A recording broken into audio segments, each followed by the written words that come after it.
You are both veterans of the MCU. What made it special to revisit your characters for Thunderbolts?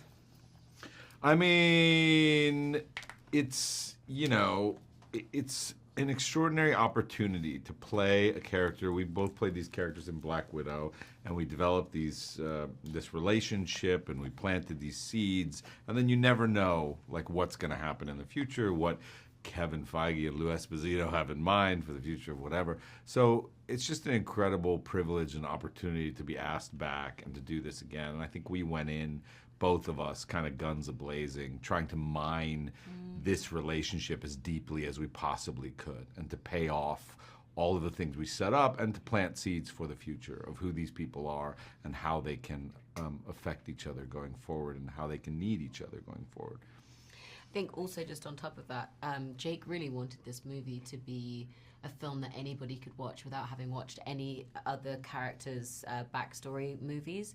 And while that, was a great idea and really cool, I know that we both felt really defensive about the fact that, no, that might be true, but we really need a conversation about the fact that Natasha has gone and what that might be doing to both of these characters. And even though we're trying to create a movie that people don't need backstory, we need it, our characters need it, and as actors, for us to know where we are at and where our story is going, it was just something that we both felt very, very protective of. Florence, what is Yelena's state of mind when we first meet her in the film? Her state of mind is a very dark one. She isn't doing well. She doesn't know really what she's here for anymore. Since the last time we saw her in Hawkeye, she is now fully processing and is dealing with the grief and the loss of her sister. And she doesn't really have much color anymore. She doesn't really know why she's here, and nothing gives her joy. And we kind of see her asking those questions to her dad.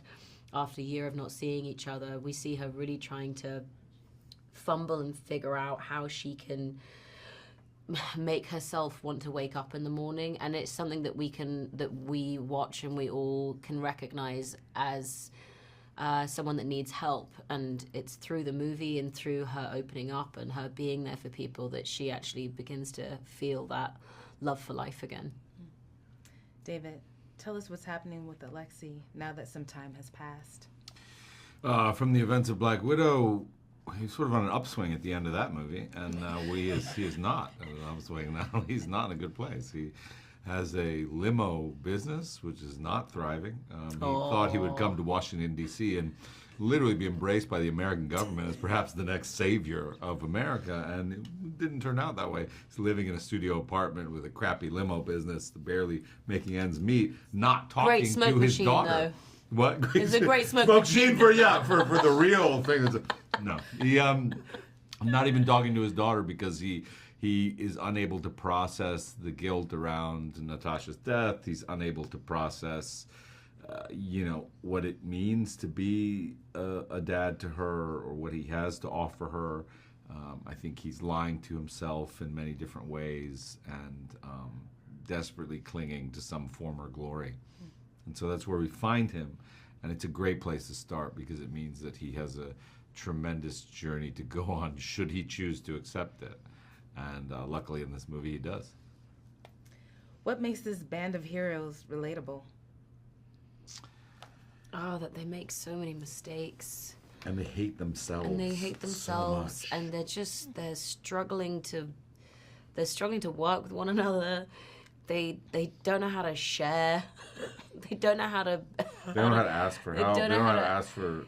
They also are just like they're so used to being such lone wolves that they don't know how to even communicate or how to have any etiquette. And I think there's something quite wonderful and charming about watching all of those. What's the word? Attributes. Yeah. Together. Yeah. My brain. No, it's great attributes. Yeah. You were like, what's the word? I was like, misfits? Yeah. Like, crazy people. Yeah. Yeah. Watch them try to team up because they do team up despite their willful trying not to, and their willful need to believe that they are unlovable, unforgivable, unworkable in this world, they do wind up coming together. What was your experience working with director Jake Schreier? What is his style? Oh, it was amazing working with Jake. He, all of the things that we've said that we loved about making this movie, it was him that really argued for it and defended the themes of this movie. So it just was a huge honor to be able to do a Marvel movie in this way. And what was he like to work with? He's such a supporter. He really believes in every single person that he hires, and he just thought that we were all great. That's what was so brilliant, was like when we'd go on set and he would ask us to do something ridiculous, because sometimes you do have to be asked to do ridiculous things on sets like these.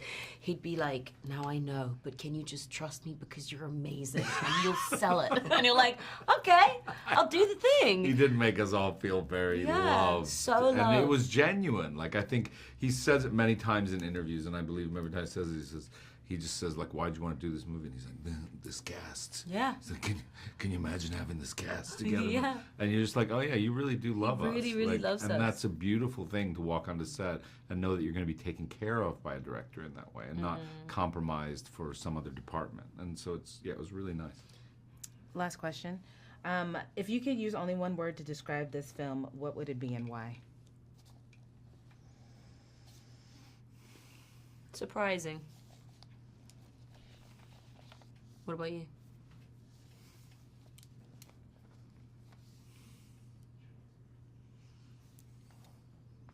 The word that comes to mind is like sweet. Surprisingly sweet. Florence Pugh, ladies and gentlemen. I mean, we're going to end on that. Thank you.